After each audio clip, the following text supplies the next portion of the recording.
क्या हाल है मेरे दोस्तों। मेरे भाई, आज हम बात करने जा रहे हैं एसएससी सीजीएल 2024 सुपर सेट 3 में। सुपर सेट 3 तभी सुपर बनाएगा आपको, या सुपर से भी ऊपर बनाएगा, जब आपने इस सेट को टेस्टविल ऐप पर दे दिया होगा। पहले देखिए, सबसे पहले क्या करिए कि टेस्टविल ऐप पर जाइए और टेस्ट को दीजिए। इसी टेस्ट को दीजिए सुपर सेट 3 के नाम से।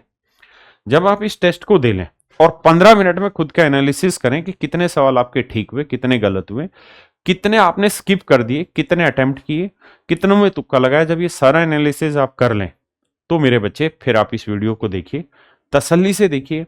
आप देखेंगे कि हर सवाल में आपको कुछ ना कुछ आपकी नॉलेज इंप्रूव हो रही होगी, कुछ ना कुछ कॉन्सेप्ट याद दिलाया जा रहा होगा, कुछ ना कुछ फायदा हो रहा होगा। तो आइए मेरे बच्चे, CGL 2024 SSC CGL 2024 super set 3। ये मेरे बच्चे ट्रिग्नोमेट्री का क्वेश्चन है। बहुत ही आसान सवाल है। आपको ये पता है यहाँ स्क्वायर चढ़ा हुआ है, तो ये हर हाल में रेशनल नंबर देगा। ये मेरे बच्चे रेशनल नंबर है ही, और यहाँ अगर इरेशनल आ गया तो कभी भी जीरो बनेगा नहीं। यानी यहाँ मुझे हर हाल में परिमेय संख्या चाहिए। अरे हाँ, है ना? क्या चाहिए? परिमेय संख्या चाहिए। मतलब यहाँ साइन थीटा की जो भी वैल्यू रखूंगा वो ऐसी होनी चाहिए जिसमें रूट ना बने। तो मेरे बच्चे 15 डिग्री के मारो गोली, 30 डिग्री सही है, 60 के मारो गोली 45 के, क्योंकि 45 में रूट बनता है, 60 में रूट बनता है, 15 डिग्री में। केवल 30 डिग्री में रूट नहीं बनता। तो ऑप्शन बी मेरा आंख बंद करके आंसर सही है। आइए मेरे बच्चे, डीआई में जबरदस्त जबरदस्त सवाल दे रखे। सवाल ने ये कहा कि भाई the given table shows the expenditure in crore of 3 company A B and C. A B और सी कंपनी के जो एक्सपेंडिचर है करोड़ रुपए में लिखे हुए हैं, A B and C, and the percentage profit of these companies in different year given that. और कह रहा है हर एक कंपनी का अलग अलग साल में कितना प्रॉफिट हुआ वो बता रखा है। कह रहा है कि भाई इनकम जो है ना वो ऐसे कैलकुलेट होगी कि एक्सपेंडिचर प्लस एक्सपेंडिचर पे प्रॉफिट परसेंट। यानी सच मायने में अगर एक्चुअल प्रॉफिट की बात की जाए तो एक्चुअल प्रॉफिट क्या होगा, एक्सपेंडिचर पे जो प्रॉफिट कैलकुलेट होगा वो। प्रॉफिट एंड लॉस में जो एक्सपेंडिचर है उसे हम कॉस्ट प्राइस के नाम से जानते थे। तो कॉस्ट प्राइस पे प्रॉफिट निकलना है, और कॉस्ट प्राइस प्लस प्रॉफिट जोड़ देंगे तो आएगा हमारा सेलिंग प्राइस, जिसे हम इनकम कहते हैं। तो अगर आपको प्रॉफिट कैलकुलेट करना है तो खुद ही लिख के दिया कि भाई एक्सपेंडिचर पे कैलकुलेट होना है। अब मेरे बच्चे इसी को मैंने छोटा बना के यहाँ लिखा हुआ, ध्यान से देखिए क्या करें। तो सवाल में मुझसे एक चीज कह रहा है, क्या यहाँ पे सवाल में कहा कि what is the difference in crore between the profit of company A and company be in the year 2005। कहता भाई 2005 में कंपनी ए के प्रॉफिट और कंपनी बी के प्रॉफिट में कितना अंतर है। तो मेरे बच्चे, कंपनी ए का 2005 में 40 करोड़ प्रॉफिट खर्चा था, उस पर 60% प्रॉफिट है। तो देसी भाषा में बोले तो 40 का 60% प्रॉफिट हुआ। आपने कहा जी हाँ बिल्कुल सही है। और कंपनी बी का 2005 में 35 करोड़ एक्सपेंडिचर था, 48% प्रॉफिट था। तो 35 का 48% प्रॉफिट है। इसका मतलब ये हुआ मेरे बच्चे कि यहां कंपनी बी का इतना प्रॉफिट हुआ और कंपनी ए का 2005 में इतना प्रॉफिट है। मुझसे पूछ रहा है दोनों का अंतर बताओ। या तो मैं डिटेल कैलकुलेशन करूं और भाई अंतर निकालूं, या मैंने हमेशा ऐसी चीजों में कहा है कि आप मल्टीपल ढूंढने की कोशिश करिए। परसेंटेज से परसेंटेज उड़ा भाई, बिल्कुल। अब 12 चौक 48, 12 पांजे 60 आया, 5 से काटेंगे 5 साते 35 आया, 4 से काटेंगे 10 आया। इसका मतलब अगर इसका प्रॉफिट 10 है तो इसका प्रॉफिट 7 है, यानी इसका प्रॉफिट 7 का मल्टीपल होगा तो इसका प्रॉफिट 10 का मल्टीपल होगा। तो इनके बीच का जो डिफरेंस आएगा वो हर हाल में 3 का मल्टीपल होगा। और उसने यही पूछा कि इनके बीच का जो डिफरेंस है वो कितना है, इनके प्रॉफिट का डिफरेंस कितना है, पूछा है ना, डिफरेंस बिटवीन। तो मतलब 3 का मल्टीपल ढूंढना है। 4 और 1 5, 3 से भाग नहीं जा रहा, 7 दोनों भाग जा रहा, 8 3 11 भाग नहीं जाएगा, 2 और 1 3 5 भाग नहीं जा रहा। तो मेरे बच्चे आंख बंद करके ए निकाल दूंगा मैं आंसर। दूसरा तरीका ये कि मैं इसे सोल्व ही करूं, 40 का 60% निकालूं, एक्चुअल वैल्यू है, 35 का 48% एक्चुअल वैल्यू है, फिर उनका डिफरेंस निकालूं तो भी 7.2 ही आएगा, और 7.2 करोड़ ही मेरा राइट आंसर होगा। हाँ जी। तो डीआई में हो क्या रहा है कि लग रहा है कि बहुत कैलकुलेटिव है, बहुत डिफिकल्ट है, दिया डाटा बहुत बड़ा बड़ा है, लेकिन विश्वास मानिए मजा आएगा पढ़ के आपको। आइए देखिए यार, दी गई तालिका का अध्ययन करें और प्रश्न का उत्तर दें। For which year is the daily consumption equal to that of another year. कहता है कौन से 2 सालों में जो कंजप्शन है वो बराबर है। जैसे एग्जांपल ना, ऑप्शन दे रखा है ए बी सी डी में, और ए ही उठाता हूं, 2019 और 22। तो बाबू देखो ध्यान से, 2019-22 पकड़ते हैं। 2019 ये वाला है, हाँ जी भैया, आराम से समझो, और 2022 ये वाला है। कह रहा है जी किन 2 सालों में जो कंजप्शन है वो इक्वल है। एक तरीका तो ये है कि मैं इनको जोड़ के यहां लिखूं टोटल कंजप्शन, इसका टोटल जोड़ के कंजप्शन लिखूं और फिर कंपैरिजन करूं। दूसरा तरीका ये है कि यहीं पे कंपैरिजन की सेटिंग करता चला दूं, ये 450, ये 350, ये 100 ज्यादा, यहां 55-70, ये -15 कम, यहां 125-60, ये भैया 35 ज्यादा, यहां 280-400, 120 कम। अब देखते हैं क्या ये डिफरेंस जीरो हो रहा है। तो सर 100 और 35, 135, 15 और 120, 135 सेट हो रहा है। इसका मतलब इन दोनों का कंजप्शन बराबर आएगा। आप जोड़ेंगे तब भी कंजप्शन बराबर आएगा। आपको स्मार्टली कैलकुलेशन करनी होगी, सबको जोड़ने की जरूरत वहां पे नहीं। अगले में करते, अगर ये नहीं होता तो फिर 19-23 में जोड़ते, 21-23 में जोड़ते, और जिस सीक्वेंस में ऑप्शन है उसी सीक्वेंस में जो पेपर में एग्जैक्ट वही सवाल आपके रखे हुए हैं। 24 सितंबर मॉर्निंग शिफ्ट का पेपर है। नहीं तरीका बताया तो भैया फिर जोड़ो सबको और फिर कंपेयर करो। एक तरीका जोड़ तक यूनिट डिजिट का भी पकड़ा जा सकता है, क्योंकि सभी में 0 है और कुछ एक में यूनिट डिजिट 5 आ रहा है, 2 में। देखिए कहता है भैया समरीन एक कीबोर्ड 25% लाभ पर 1260 में बेचता है और दूसरा कीबोर्ड 10% हानि पर 1440 में बेचता है। कुल प्रॉफिट या लॉस बताइए। 25% की फ्रैक्शन क्या होगी जी? 1/4, यानी 4 की चीज 5 में बेची, तो 4 की चीज 5 में बेची तो 4 यूनिट रिप्रेजेंट कर रहा है, सॉरी माफ करिएगा, समझ ही गए। 25% प्रॉफिट बेचना मतलब 4 की चीज 5 में बेची, तो 5 यूनिट इतना, तो 1 यूनिट कितना है? 5 दूनी 10, बिल्कुल ठीक है, 5 पंजे 25, 5 दूनी 10, तो 1 यूनिट आई 252। तो मतलब पहले आर्टिकल को 252 यूनिट प्रॉफिट में तो उसने बेचा है। और कॉस्ट कितना था? 4 यूनिट, तो 4 दूनी 8, 4 पंजे 20, 4 दूनी 8 हो तो 10, 1008 हुआ पहले आर्टिकल का कॉस्ट। दूसरे आर्टिकल को कह रहा है जी 10% लॉस में बेचा है, 10% की फ्रैक्शन 1/10, तो 9 यूनिट रिप्रेजेंट कर रहा है 1440, तो 1 यूनिट की वैल्यू 160। इसका मतलब लॉस हुआ 1 यूनिट, दैट इज 160, और भैया कॉस्ट है 10 यूनिट, तो 16, 160 को 10 से गुना करेंगे 1600। तो राजा बाबू इसकी कॉस्ट 1600 है, इसकी कॉस्ट 1008 है, जोड़ेंगे तो ओवरऑल कॉस्ट कितनी बनी? 2608। आपने कहा जी हाँ। और भैया 252 का प्रॉफिट, 160 का लॉस, तो ओवरऑल प्रॉफिट कितना हुआ? 92 गुना 100। ये हुआ मेरे बच्चे मेरा ओवरऑल प्रॉफिट। तो ये तो तय है कि लॉस नहीं होगा, मेरा प्रॉफिट होगा। अब दोनों ही ऑप्शन में ध्यान से देखोगे 3-3 दे रखा है, तो असली खेल है नीचे की चीज पकड़ने का। 27 या 163 में कौन सा पकड़ा जा रहा है, बस उसको संभालना और उत्तर निकल के आ जाएगा। जैसे यहां देखोगे तो 4 से भाग दोगे 23 जा रहा है, यहाँ 4 से भाग दोगे तो 4 5 20, 4 6 24, 4 5 20, 4 दूनी 8, 4 से काटोगे 25, 4 एकम 4, है ना, बचा कितना? 2, 4 6 24, 4 3 12, 163 आया बटे में, और 163 मेरे बच्चे यही है, और 163 किसी से कटना है नहीं जिससे 27 आ जाए कट के। देखो मेरे भाई एक दूसरा तरीका इसी सवाल को करने का ये भी हो सकता है आपका, जो भाई रेशियो में जाना चाह रहे हैं वो इस सवाल को ऐसे भी कर लें। अगर आप एक्चुअल डाटा के साथ अप्लाई नहीं करना चाहते चीज़ों को, और आप कहें कि सर आपने हमेशा सिखाया कि कंपैरिजन से काम किया करो सवाल का, तो आप ये पता है कि भाई दोनों आर्टिकल के सेलिंग प्राइस का रेशियो निकाल सकते हैं। क्या भाई 1260 और 1440 का रेशियो निकालेंगे तो 18/7 126 और 18/8 144, यानी एक्चुअल में दोनों आर्टिकल को जो सेल किया है ना उसने वो 7:8 में किया है। जबकि कह रहा है पहले आर्टिकल को 25% प्रॉफिट में बेचा, मतलब 4 में चीज खरीदी, 1 का लाभ, तो बेचा कितने में? 5 में। और दूसरे आर्टिकल को 10% लॉस में बेचा, 10 में खरीदा, 1 का लॉस, तो 9 में बेचा।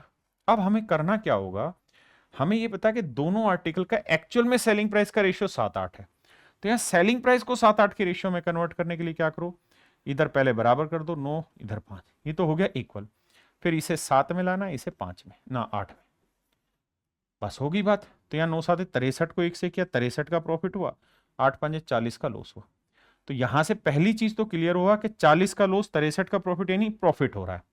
तो अगर हमें काटा भी लगाना है तो ये काटा यहां लग जाएगा कि लॉस नहीं आएगा, प्रॉफिट आएगा। दूसरा 63 को 4 से गुना करेंगे तो 4 गुना 63, और मेरे बच्चे 40 को 10 से गुना करेंगे तो 400 आ जाएगा।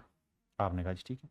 अब इनको जोड़ना है, तो 4 तिये 12, 4 छिक 24 और 1 25, और 4 छिक 24 और 1 25, तो 2 और 4 6, तो यह आया 652। तो मेरे बच्चे ओवरऑल कॉस्ट जो आया वो 652 आया, और प्रॉफिट कितना हुआ, 63 और 40 में 23 का हुआ। तो कह रहा है जी ओवरऑल प्रॉफिट परसेंट बताओ कितना है। 4 से काटेंगे 25 और 4 से इसे काटेंगे तो मेरे बच्चे आएगा 163। तुरंत समझ में आ गया 163 एक ही ऑप्शन में था, तो ऑप्शन डी मेरा राइट आंसर। यानी अब इस तरीके से भी कर सकते हो, जो डाटा एक्चुअल दिया हुआ है डायरेक्ट उसको भी लेके कर सकते हैं। देखो मेरे प्यारे बच्चों, ये 11 सितंबर मॉर्निंग शिफ्ट का क्वेश्चन है। पता नहीं ऑप्शन में ऐसी क्या मिस्टेक है कि ए स्क्वायर प्लस बी स्क्वायर पूछ रहा है और दे भी ऑप्शन में ए स्क्वायर प्लस बी स्क्वायर रहा है। तो सवाल में थोड़ा सा शक हो रहा है कि ऑप्शन में मिस्टेक है, बाकी राम जाने। देखो यार, जब ऐसी सिचुएशन आ जाए ना कि हमारे सामने कॉन्ट्राडिक्शन हो रहा है कि यार ये वैल्यू ऑप्शन में दे रखी है, तो आप अपनी तरफ से जो उचित लगे वो अप्लाई करके आ जाइए सवाल में। जैसे अगर मैं अप्लाई करूं 45 डिग्री, तो 45 डिग्री अप्लाई करेंगे तो मेरे बच्चे साइन 45 कोस 45 कट जाएगा, तो ए इक्वल टू बी आ गया। हाँ है ना। यहाँ रखेंगे ए स्क्वायर प्लस बी स्क्वायर की वैल्यू लाएंगे तो वो आएगी 1, लेकिन ए स्क्वायर प्लस बी स्क्वायर खुद भी दे रखा है, तो नेचुरल हर बार कॉन्ट्राडिक्ट होगा। तो इसका मतलब इस सवाल के ऑप्शन में कहीं ना कहीं कोई मिस्टेक है, और यहाँ ए स्क्वायर प्लस बी स्क्वायर नहीं होना चाहिए था, कुछ और होना चाहिए था, क्योंकि जो पूछा है वही दे दिया, तो फिर प्रूफ क्या होगा इसमें, है ना। चलिए भाई, देखिए मेरे बच्चे, रेस का क्वेश्चन है, बहुत प्यारा सवाल है। सवाल में कह रहा है अतुल ने विशु को 900 मीटर की दौड़ में 20 सेकंड की बढ़त दिलाई और इसे 135 मीटर से हरा दिया। कह रहा है अतुल 900 मीटर की रेस में 20 सेकंड की उसको बढ़त भी दे रहा है, फिर भी 135 सेकंड से हरा दे रहा है। तो 900 में से 135 घटाएंगे तो बचा 765। इसका मतलब ये हुआ कि भैया जो दूसरा लड़का है जिसका नाम विशु है, वी से डिनोट कर रहे हैं, जो विशु है उसे 900 मीटर की दौड़ दौड़ने में अतुल को अगर टी सेकंड लगते हैं बाबू समझने के लिए, तो विशु को 20 सेकंड ज्यादा लग रहे हैं, यानी टी प्लस 20 सेकंड लग रहे हैं। इतनी ही दूरी को दौड़ने के लिए टी प्लस 20 सेकंड लग रहे हैं, क्योंकि कम डिस्टेंस भी दौड़ रहा है और फिर भी हार रहा है। जबकि सेकंड केस में कहता है उसी दौड़ में अगर अतुल 189 मीटर का स्टार्ट दे दे विशु को, तो 900 में से 189 पहले आगे खड़ा कर दिया, तो बचा कितना जी 711 मीटर। कह रहा जी अगर 711 मीटर भगाने को बोले तो भी जो विशु है वो 8 सेकंड से हार जाता है, यानी अतुल उसे 8 सेकंड से हरा देता है रेस में।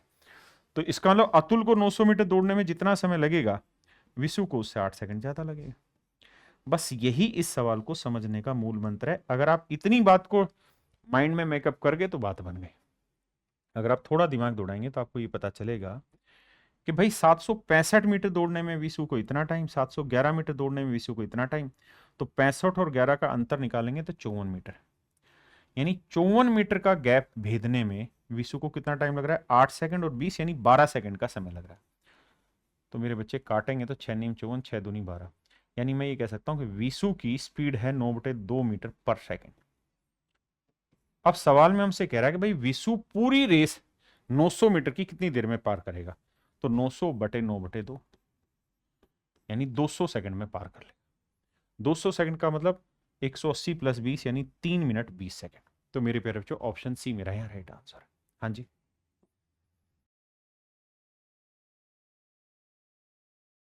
देखिए मेरे बच्चे ध्यान से मेरी बात सुनिए। मैंने कहा डीआई में भर भर के सवाल दे रहा है। हमारा इससे पूरी वीडियो सेशन को देखने में एक बड़ा फायदा आप लोगों को मिलेगा, और वो ये कि हम सारे अच्छे अच्छे क्वेश्चन डिस्कस कर जाएंगे, और डीआई की प्रैक्टिस जीवन में दोबारा करने की जरूरत नहीं होगी, क्योंकि इतने बेहतरीन डीआई आपको दोबारा मिलना ही नहीं है। आई और सारे डीआई में करा रहा हूँ जो अच्छे अच्छे हैं। कह रहा था following pie chart shows the distribution of percentage student various courses in the university. 7000 total बच्चे हैं यहाँ, जिनको दिखाई नहीं दे रहा तो बीबीए में 13%, बीएससी मैथ में 20, 10 chemistry, BSc computer science, BCom में 20%। ये डाटा दे रखा है। सारी की सारी पीडीएफ मेरे व्हाट्सएप चैनल पे आपको मिल जाएगी, इस वीडियो के डिस्क्रिप्शन में मिल जाएगी कंप्लीट।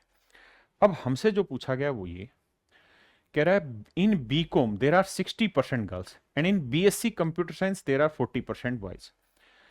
कहता है बीकॉम में 60% लड़कियां, बीएससी कंप्यूटर साइंस में 40% लड़के। तो हमसे पूछ रहा है बीएससी कंप्यूटर साइंस और बीकॉम पाठ्यक्रम में प्रवेश लेने वाली लड़कियों की कुल संख्या विश्वविद्यालय में प्रवेश पाने वाले कुल छात्रों की कितना परसेंट है?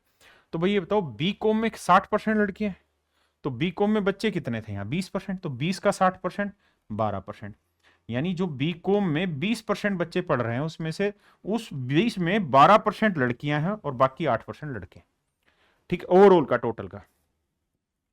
और कहता है बीएससी कंप्यूटर साइंस में 40% लड़के हैं।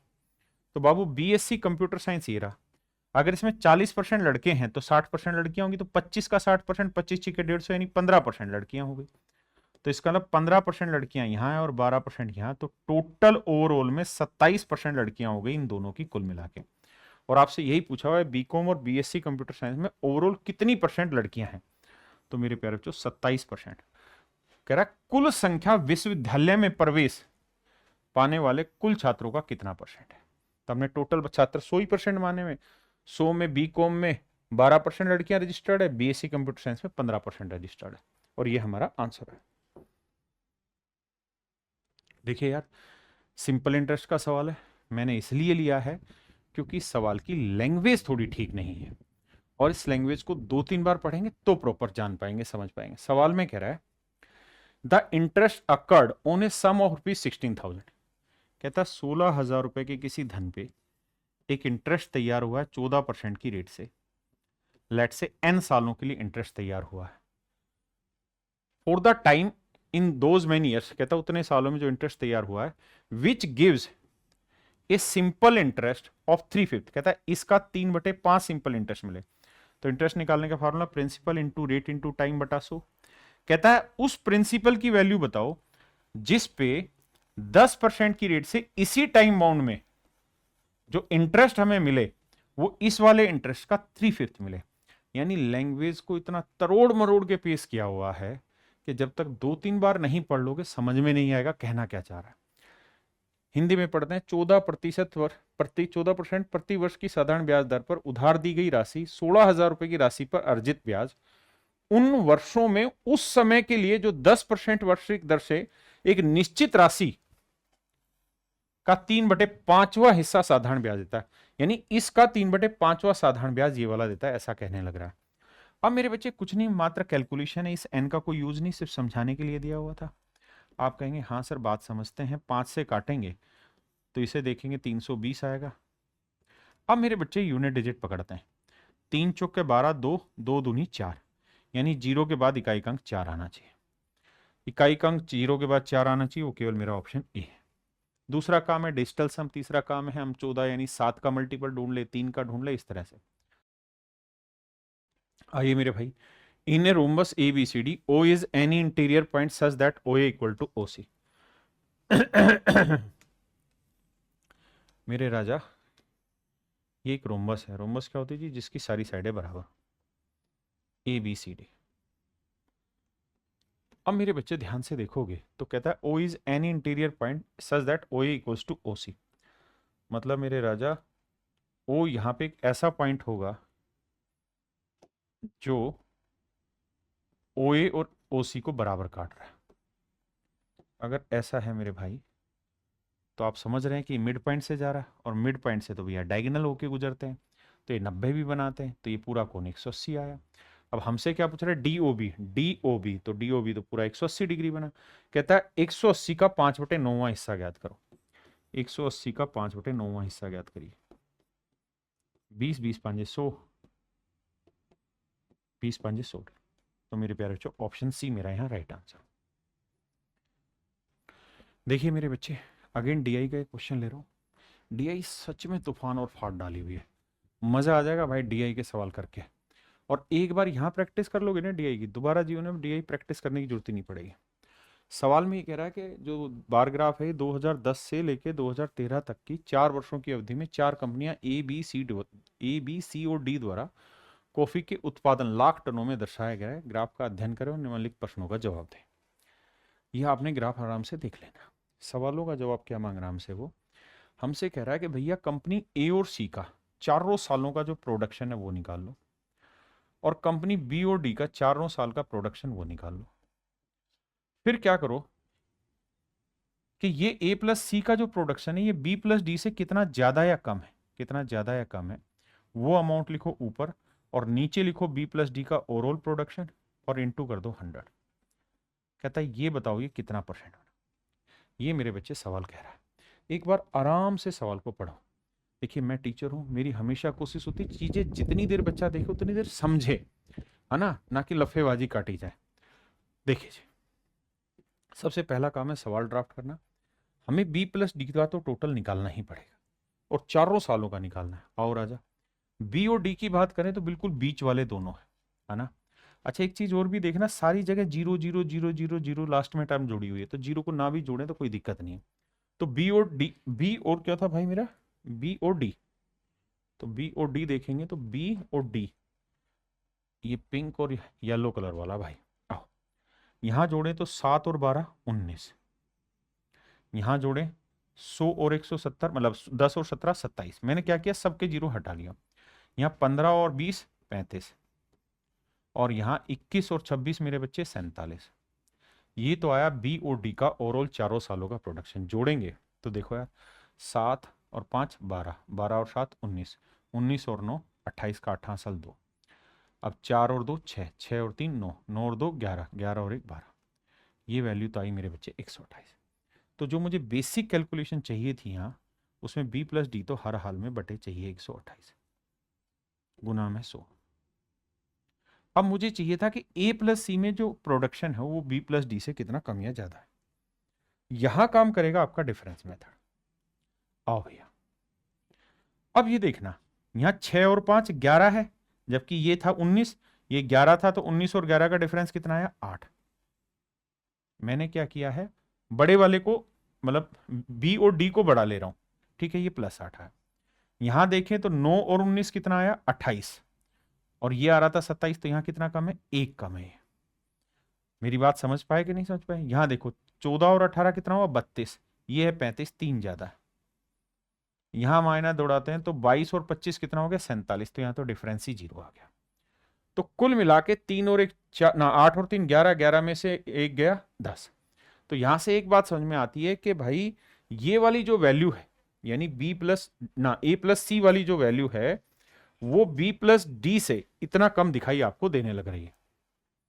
तो अब हम इनको जोड़ रहे हैं तो 8 और 3 11, 11 में 1 गया 10। यानी ये ध्यान रखना कि ये वाला जो ग्राफ है, यानी ए और सी, ये मेरे बच्चे इतना कम है। तो कितना आया था 10, तो मेरे भाई ये 10 कम है, इससे परसेंटेज निकालना है। अब आपको दिखाई देगा फ्रैक्शन बन गई 12.5%।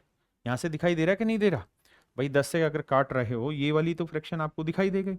तो 128 का 10 कितना परसेंट बनेगा, तो 128 का 10% होना 12.8, तो ये 10 से छोटा आएगा। आपने कहा जी हाँ, तो पहली बात तो लेस आएगा मेरे बच्चे, है ना, तो मोर तो आएगा नहीं, लेस आएगा। कितना कम है, क्या 10% कम है, नहीं सर 10 तो 12.5 आ जाता, तो ये मेरे बच्चे 7.8% कम है। तो मेरा ऑप्शन ए करेक्ट है। कहता है एक सार्वजनिक परीक्षा में उपस्थित होने वाले उम्मीदवार पुरुष और महिला दोनों की संख्या और दो राज्य एक्स और जेड को, मैं समझाता हूं क्या कह रहा है। कह रहा है स्टेट एक्स में कितने बच्चे अपीयर हुए और कितने क्वालिफाई हुए उसको दिखा रहा है, स्टेट जेड में कितने अपीयर हुए कितने क्वालिफाई हुए उसको दिखाना है। यानी स्टेट एक्स में 2008 में 480 बच्चे अपीयर हुए थे, तो उसमें 70% ही बच्चे क्वालिफाई हुए, इन 70 में लड़के लड़कियां दोनों हैं। अब हमसे एक लाइन बोली गई सवाल में, क्या कि भैया तुम्हारी जो कैलकुलेशन है वो किसके इर्द गिर्द घूमनी है, 2010 की। कह रहा है जी 2010 में राज्य एक्स से योग्य उम्मीदवारों की संख्या में से पुरुष से महिला उम्मीदवारों का अनुपात 5:7 है। 2010 में राज्य एक्स में 60% लोग कामयाब हुए, बिल्कुल ठीक है। तो इस 60% लोगों में जो पुरुष और महिलाएं हैं वो दिखा रखी है हमें, किस रेशियो में है जी, 5:7 में। मतलब मेल जो है वो 5 में है, तो फीमेल है मेरे बच्चे 7%। आपने कहा जी मामला तो ठीक है, तो 5 7 12, 12 5 60, यानी 35% फीमेल है, 35% फीमेल है। यानी टोटल जितने भी बच्चे अपीयर हुए हैं उसका 35% फीमेल है। 35% की फीमेल बनाएंगे तो बनेगी 7/20। मतलब अगर टोटल फीमेल, टोटल पॉपुलेशन 20 थी तो उसमें फीमेल थी 7। हाँ जी। अब हमसे सवाल में क्या कहने लग रहा है, हमसे सवाल में कह रहा है 2010 में राज्य एक्स से योग्य महिला उम्मीदवारों की संख्या 168 है, कि योग्य महिला उम्मीदवार 168 है। तो राज्य एक्स में उपस्थित उम्मीदवारों पुरुष और महिला दोनों की संख्या क्या है, तो भैया 7 यूनिट रिप्रेजेंट कर रहा है 168 को, तो 1 यूनिट की वैल्यू 7 दूनी 14, 7 चौक 28 24, तो 24 गुना 20 कितना आएगा 480। यानी इसका मतलब यहाँ पे टोटल 480 उम्मीदवार अपीयर हुए थे, उसमें से इतने परसेंट क्वालिफाई हुए। यही आपसे सवाल ने पूछा कि भाई कितने उम्मीदवार अपीयर हुए थे स्टेट एक्स में 2010 में, तो मेरे बच्चे राइट आंसर होगा 480। बहुत अच्छे से समझने के लिए इसमें पीडीएफ दे रखी है, उसको बार बार पढ़ो, सवाल को समझो। आज नहीं करोगे तो प्रैक्टिस कब करोगे? आज बाकी सारी चीजें छोड़िए पढ़ाई के, सिर्फ इन्हीं पे फोकस करिए, सवालों पे। देखिए मेरे बच्चे, ये सवाल है 19 सितंबर इवनिंग का। सवाल में कह रहा है एक पतंग है, तो पतंग किस शेप की होती है मेरे भाई? वो ध्यान से देखिए, पतंग इस शेप की रहती है।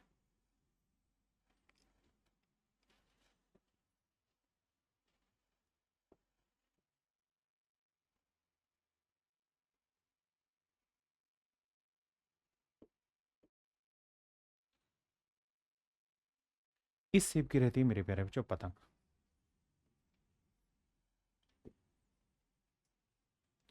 और पतंग में जो लॉन्गेस्ट डायगोनल होता है, ये दोनों साइडें बराबर होती हैं पतंग में, ये दोनों साइडें बराबर होती हैं। जो लॉन्गेस्ट डायगोनल है वो होगा मेरे राजा ये वाला।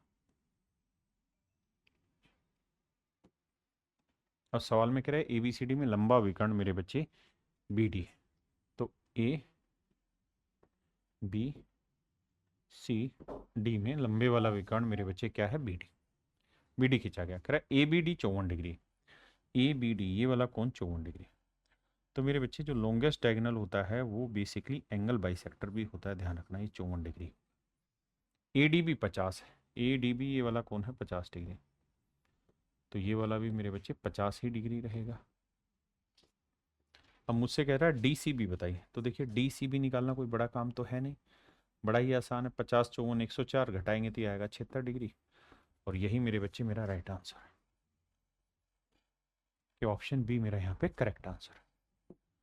देखिए मेरे बच्चे, ये सवाल है 19 सितंबर इवनिंग का, इलेक्शन का क्वेश्चन है। सवाल में कह रहा है 3 वोटर हैं, 3 उम्मीदवार हैं एक्स वाई जेड। कहता है एक्स को वाई से 30% ज्यादा वोट मिले, यानी इसे 10 मिले तो इसे 13। अगली लाइन में कह रहा है कि जेड को वाई से 25% ज्यादा मिले, यानी वाई को 4 तो जेड को 5, एक ज्यादा। रेशियो लोगे तो 13 चौको 52, या 2 से काटते हैं यार, 52 का आधा 26, और 40 का आधा 20, और भाई 50 का आधा 25। यहां से अल्टीमेटली हमने क्या किया? रेशियो फाइंड आउट कर दिया। अब लड़ाई लड़ते हैं आगे की। क्या सवाल में कह रहा है एक्स ने जेड को 5000 वोटों से पीछे छोड़ दिया। एक्स ने जेड को 5000 वोटों से पीछे छोड़ दिया, तो 26-25 का डिफरेंस 1 यूनिट, 1 यूनिट रिप्रेजेंट कर रहा है 5000 को। तो टोटल वोटर कितने भैया? 26 25 51 और 20 71, तो 1 यूनिट इतना, तो 71 यूनिट की वैल्यू कितनी? यानी इतने वोट कुल मिला के पड़े। और सवाल में कह रहा है वोट ही 71% पड़े, 71%, 71/100, तो यानी टोटल वोटर 100 थे तो 71 पड़े थे, तो 71 यूनिट इतना, तो 100 की वैल्यू कितनी? अब आप समझ ही गए, सीधा 5 लाख आंसर आ रहा है। देखिए यार मेरे बच्चे, ऐसे सवाल बहुत सारे मिल रहे हैं पेपर में, करें क्या? इन सारे ही सवालों में एक काम करना है, पूरा सोल्व करने की बजाय ऑप्शन से डायरेक्ट वैल्यू सेटिस्फाई करानी। ये 2 इक्वेशन दे रखी है, कह रहा जी इनमें से कौन सी वैल्यू जो ऐसी है जो इसको सेटिस्फाई करा दे।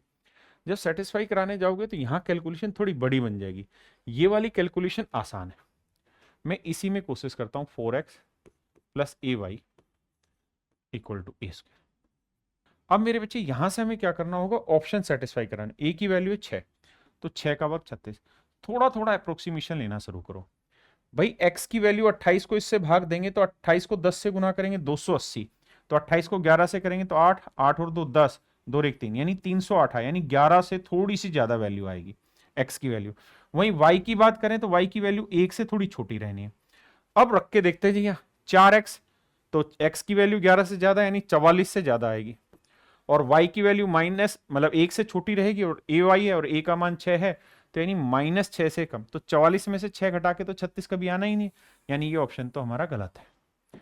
अब आते हैं सेकंड पे, a का मान 6, x का मान 48, a का मान 6 ले तो 6 का वर्ग 36 आया, x का 48 ले लिया तो आप समझ ही गए तो खतरनाक हो जाएगा, 48 गुना 4 चला गया, ये बहुत बड़ी वैल्यू चली गई। और यहाँ 6 को 4 से गुना कर भी दूंगा तो ये 24 और ये प्लस के, और दोनों प्लस करके कभी भी 36 नहीं बनाएगा। इसका मतलब यहाँ पे भी अप्रोक्सीमेशन गलत जा रहा है। अब आते हैं मेरे बच्चे सी पे। ए का मान है -12, तो -12 का वर्ग क्या होगा जी 144। एक्स का मान वही डाटा है जो ऊपर था, यानी यहां एक्स का मान देखें तो 11 से थोड़ा बड़ा है, तो 11 से थोड़ा सा बड़ा है, तो यानी 44-45 के आसपास बैठेगी वैल्यू। अब आते हैं यहां वाई का मान है मेरे बच्चे -25/28।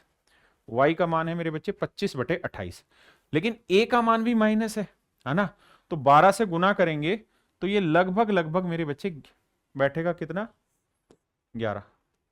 तो ये 45 जमा 11 कभी भी 144 के आसपास नहीं है ना, तो ये भी गलत है। अब मेरे बच्चों आते हैं लास्ट ऑप्शन पे। देखिए थोड़ी थोड़ी मदद लेनी होगी और अप्रोक्सीमेशन के थ्रू करना होगा। -12 का वर्ग हुआ 144।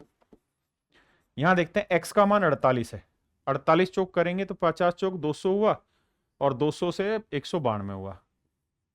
अब ए की वैल्यू 12 है और वाई की वैल्यू 4 है, तो भैया 12 चौक 48, देखो सेटिस्फाई हो गया डाटा। इसका मतलब मेरे बच्चे ऑप्शन डी मेरे हैं सही स्टेटमेंट है। मैं ऐसा कभी नहीं कह रहा हूं आपको कि यहाँ सोल्व करिए, देखिए सोल्व करने में तो बहुत समय लगेगा, लेकिन हाँ अगर हम थोड़ा थोड़ा अप्रोक्सीमेशन लेके चलें तो हमें चीजें समझ में आ जाती क्या आएगा क्या नहीं है। एक बार दोबारा से समझ के चलते हैं पूरे सवाल को कि हम ऑप्शन को कैसे कैंसिल कर रहे थे।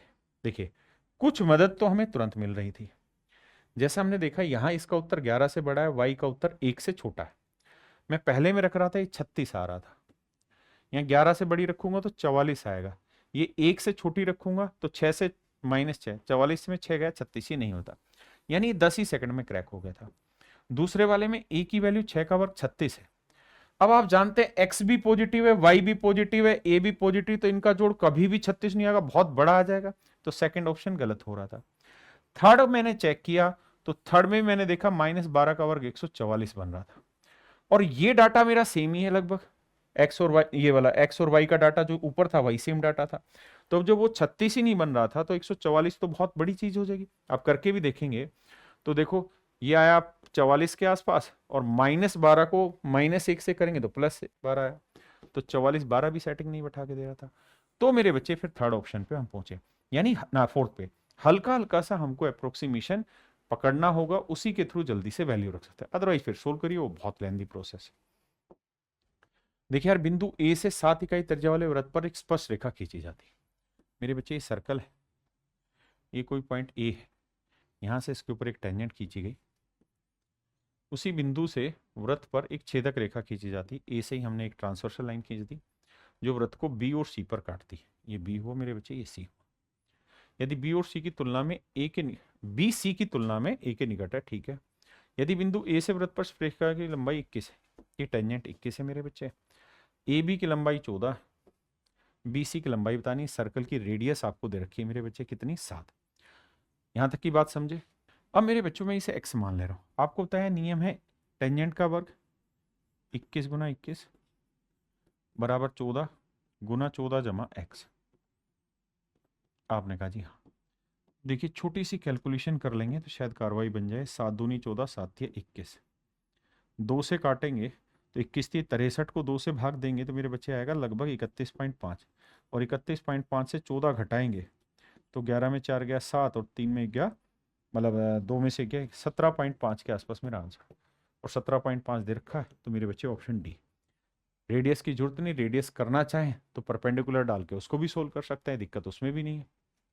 देखो मेरे बच्चे अगर इस सवाल को डिटेल में समझना है मैं डिटेल समझाता हूँ फिर शॉर्ट समझाता हूँ। डिटेल में क्या है, ये 25 का वर्ग 25 की पावर 4 है, 25 की पावर 4 प्लस ये 25 का वर्ग 625 है, 1250 में 625 गया, बचा 625 ही बचा, तो 625 बचा यहाँ, और जमा में मैं 1 की पावर 4, ऊपर की ये कहानी बनी। अगर मेरे बच्चे थोड़ा ध्यान दे तो 25 को अगर मैं a मान लू तो ये a की power 4 plus a square B square plus b की पावर 4। ये तो आपने बहुत बार पढ़ा है मुझसे, ये वही फार्मूला लग रहा है, b की पावर 4 a की पावर 4, और ये है a स्क्वेयर बी स्क्वेयर, क्योंकि a है 25, 25 का और 625, आपने कहा ठीक है। और नीचे अगर आप ध्यान देंगे तो नीचे क्या है, A square plus A B plus B square. इसको दो रूपों में ब्रेक करते हैं, एक में प्लस प्लस वाला कट जाएगा, बचेगा मेरा बच्चा माइनस वाला, A square minus A B plus B square. ये वाला मेरे प्यारे बच्चों मेरा आंसर आया। तो ए का मतलब 25, 25 का और 625, ए बी का मतलब हुआ 25 और बी का मतलब हुआ 1। तो 625 में 25 गया 600, एक जोड़ा 601 मेरा राइट आंसर। ये तो है मेरे प्यारे बच्चों डिटेल करने का तरीका। सोट में आते हैं। जब मैं सोट में देख रहा था कि सारे ही सवालों में यूनिट डिजिट अलग अलग है, तो मुझे यूनिट डिजिट से ब्रेक करने में कोई दिक्कत नहीं थी। अगर मैं यूनिट डिजिट से देख रहा था तो 5 की जो मर्जी पावर करो यूनिट डिजिट 5 रहेगा। यहाँ इकाइकांक 0 है, यहाँ इकाइकांक 1 है, यहाँ 5 की जो मर्जी पावर करो इकाइकांक 5 होगा। ये तीनों जोड़ने थे और ये घटाना था। तो 5 × 6 में से गया 5 × 6 में से 5 गया 1। यानी ऊपर वाले को सोल्व करने के बाद हर हाल में इकाइकांक 1 ही आएगा। अब आते हैं नीचे, यहाँ 5 ही रहना है, यहाँ पे भी 5 रहना है, यहाँ 1 जोड़ेंगे तो 5 5 10 और 11, यानी यूनिट डिजिट यहाँ पे भी 1 रहना है। अब मेरे बच्चे आप खुद ही सोचो, अगर मैं ऊपर कोई भी नंबर लिख रहा हूं, जैसे मान लो मैं यहाँ पे कोई भी नंबर लिख रहा हूं और ऊपर यूनिट डिजिट मैंने 1 लिखा हुआ है, और जिस चीज से मैं इसे काट रहा हूं उसका भी यूनिट डिजिट 1 ही है, और मैं कह रहा हूं ये एग्जैक्ट कट रहा है, पॉइंटों में आंसर नहीं आ रहा, तो आप कहेंगे कि इसको किसी नंबर से गुना किया होगा और गुना करने पे ये आंसर आया होगा। जैसे मान लीजिए ए बी सी 1 है और ये कोई M1 है, तो मैंने क्या किया होगा, M1 को किसी नंबर से गुना किया होगा, तभी तो मेरा ABC1 आया। आपने कहा हाँ, तो n का यूनिट डिजिट क्या होगा, तो आप कहेंगे सर एक को किसी और से गुना करके एक बनेगा ही नहीं, केवल एक से गुना करके ही बनेगा। तो मतलब इसे काट रहे होंगे तो जो भी मेरा आंसर होगा उसका इकाइकांक 1 ही होना था, और वो मेरा केवल एक ही ऑप्शन है बी, जिसमें इकाइकांक 1 है। तो आप फार्मूले से भी कर सकते हो और इस बेसिक समझ से भी सवाल को तोड़ सकते थे। मेरे बच्चे सवाल एज का है। सवाल में कह रहे हैं यदि एक परिवार में पति पत्नी और बेटे की कुल आयु 90 साल है, कहता है हस्बैंड वाइफ और सन, इनकी टोटल एज 90 साल। पहले लेते, कह रहा है पति सबसे बड़ा है, अच्छी बात है। पति और पत्नी की आयु का जो अंतर है, हस्बैंड और वाइफ की एज का जो डिफरेंस है, सवाल में कह रहा है कि इसका ये जो अंतर है ये सन की एज का 1/3 है। मतलब सन की एज निकालनी हो तो हमें क्या करना होगा, हमें करना ये होगा कि इसको 3 गुना करना। आपने कहा जी ठीक है। अब ये है मेरे बच्चे हमारी पिक लाइन, और यहां के आधार पर ही सारा सवाल निकलेगा। देखो मेरे बच्चे बड़े ध्यान से समझना, सवाल बहुत खतरनाक है, बहुत प्यारा सा सवाल है। तुक्केबाजी मारने के लिए हम कुछ भी कर सकते हैं, लेकिन तुक्केबाजी से बात बनेगी नहीं। यहां ध्यान रखना कि उसकी माँ की आयु वर्षों में दी हुई है, जरूरी नहीं कि उसके पिता की जो आयु आई है वो भी पॉइंटों में वाला नेचुरल इंटीजर में आए, या बेटे की एज जो आए वो इंटीजर में, ऐसा जरूरी नहीं है। वो पॉइंटों में हो सकते हैं, माता की उम्र जो है वो वर्षों में केवल। अब मैं यहां से एक काम करता हूं, यहां से सन की एज निकाल लेता हूं, या ये वाली सन की एज यहां उठा के टेक देता हूं। क्लियर है? तो सन की एज रखेंगे तो ये 3h माइनस 3w ये रख दी, तो 3h और h 4h आया, माइनस 2w बराबर 90। दोनों साइड 2 से कॉमन ले देंगे तो ये आया 2h, 90 को 2 से भाग दिया 45, और 2w को 2 से भाग दिया -w, उधर जाएगा +w। ये रिलेशन मेरी निकल के आ गई, और बस इसी रिलेशन के आधार पे अब मैं अपने सारी कैलकुलेशन को चेक करूँ। इसी रिलेशन के आधार पे चेक करूँगा क्या, कि भैया हस्बैंड की जो एज है उसका डबल 45 में औरत की एज जोड़ने के बराबर आता है, पहली इक्वेशन है। अब मेरे बच्चों उसने कहा कि वाइफ की एज, तो ये है वाइफ की एज। अगर मैं वाइफ की एज 40 ले लेता हूँ, बड़े ध्यान से मेरी बात सुनना, वाइफ की एज 40 ले लूंगा तो 40 और 45 85, तो हस्बैंड की एज 85/2, 85/2 का मतलब कितना आ गया, 42.5 आ गया। तो यानी हस्बैंड की एज आ गई 42.5।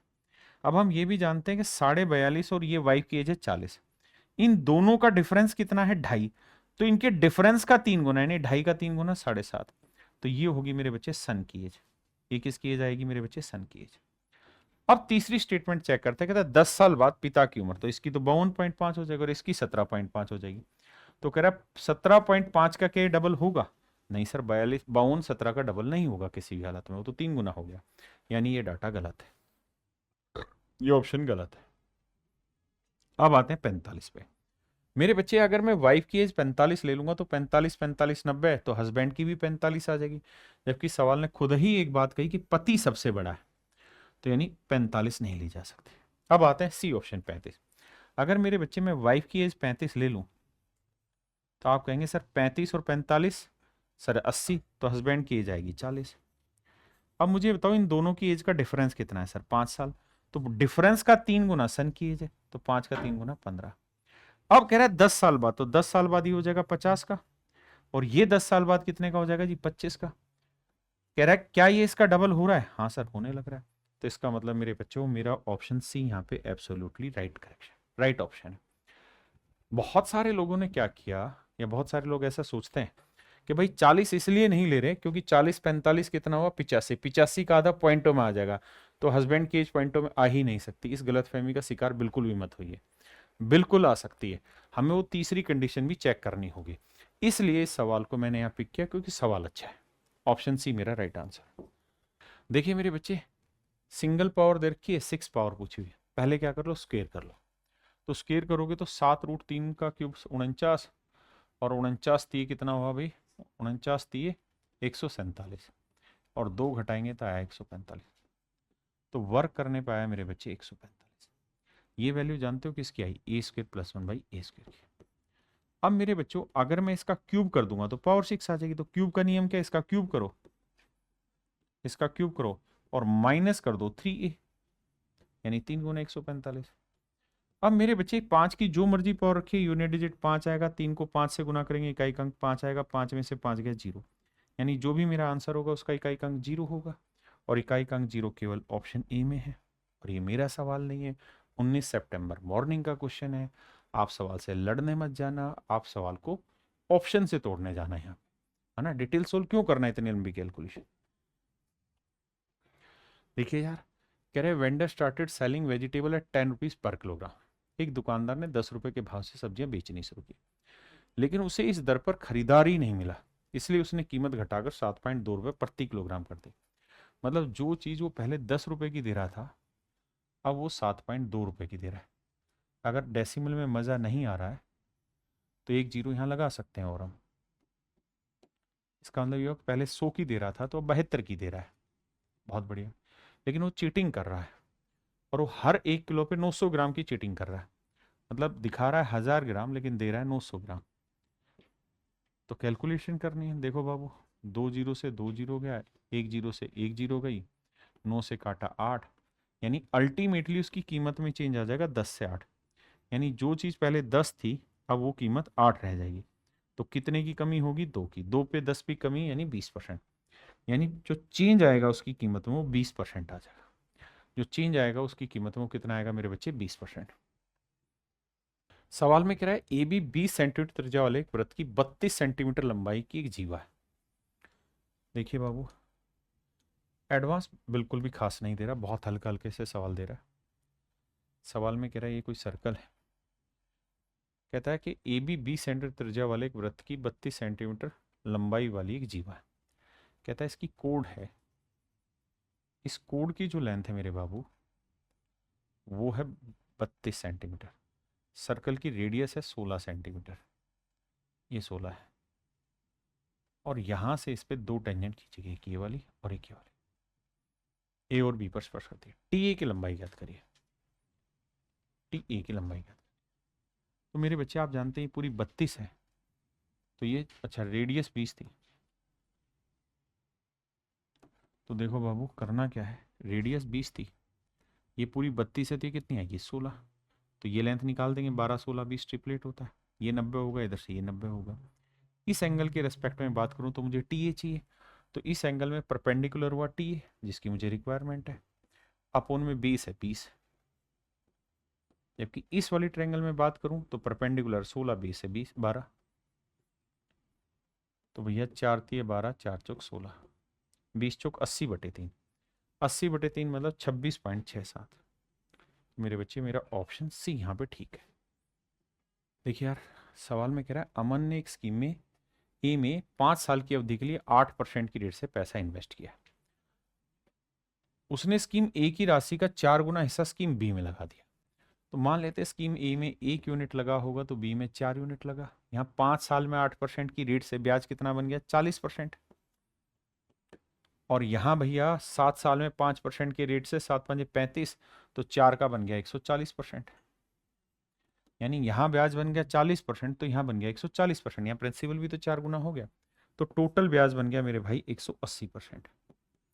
और टोटल ब्याज है 1620। बहुत बढ़िया। तो हमसे पूछा क्या स्कीम बी में कितना निवेश किया, तो भैया 80 यूनिट की वैल्यू आ गई इतनी, यानी 1% की वैल्यू इतनी आ गई। अब स्कीम बी में तो 4 गुना पैसा लगाया, तो गुना 4 कर देंगे। अब देखो यार, 0 से 0 18 में 162 9 चौक 36, तो इसका मतलब मेरे बच्चे 3600 रुपये स्कीम बी में उसने इन्वेस्ट किया होगा, क्योंकि परसेंटेज भी तो है, यानी 3600 रुपये उसने स्कीम बी में इन्वेस्ट किया। देखिए मेरे बच्चे, सवाल बहुत आसान सा है। 19 सितंबर मॉर्निंग का क्वेश्चन है। कहता रविता और कवि में से, रवि और कविता में प्रत्येक के पास कुछ मार्बल थे। अगर मुझे डिटेल पढ़ाना तो मैं ऐसे कहूँगा, मान लो रवि के पास आर थे और कविता के पास के मार्बल थे। सवाल में कह रहा है कविता के पास 12 मार्बल ज़्यादा थे, यानी रवि से 12 मार्बल ज़्यादा थे। यानी रवि के पास अगर आर मार्बल थे तो कविता के पास R+12 थे, ऐसा वो कह रहा है।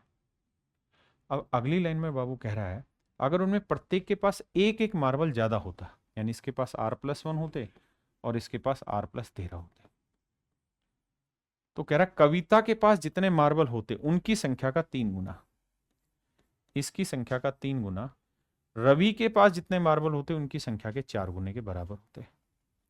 कैलकुलेट करेंगे, आर की वैल्यू आ जाएगी। देखिए बहुत मुश्किल तो है ही नहीं सवाल, ना कोई कैलकुलेशन है, सीधी सीधी सी बात है। यहाँ 3 आ रहे हैं, यहाँ 4 आ रहे हैं, यहाँ आर आया, यहाँ 13 3 39, 39 में से 4 घटाएंगे मेरे बच्चे तो यह आएगा 35। यानी रवि के पास 35 है, तो 35 और 12 47 इसके पास होंगे। ऑप्शन बी मेरा राइट है। दूसरा तरीका ये कि हम ऑप्शन से जाए और ऑप्शन से इस सवाल को भेड़ दें। तो मेरे प्यारे बच्चों, उम्मीद है आपको ये सेट पढ़ के मजा आया होगा भाई। अगर आपको सच में बहुत अच्छा लगा है तो आप मेरे बारे में या कैरियर ऐप के बारे में किसी भी स्टूडेंट को बता सकते हैं, हमारे बैचेस के बारे में बता सकते हैं। मेरे लिए बहुत बड़ी चीज़ होगी। Thank you.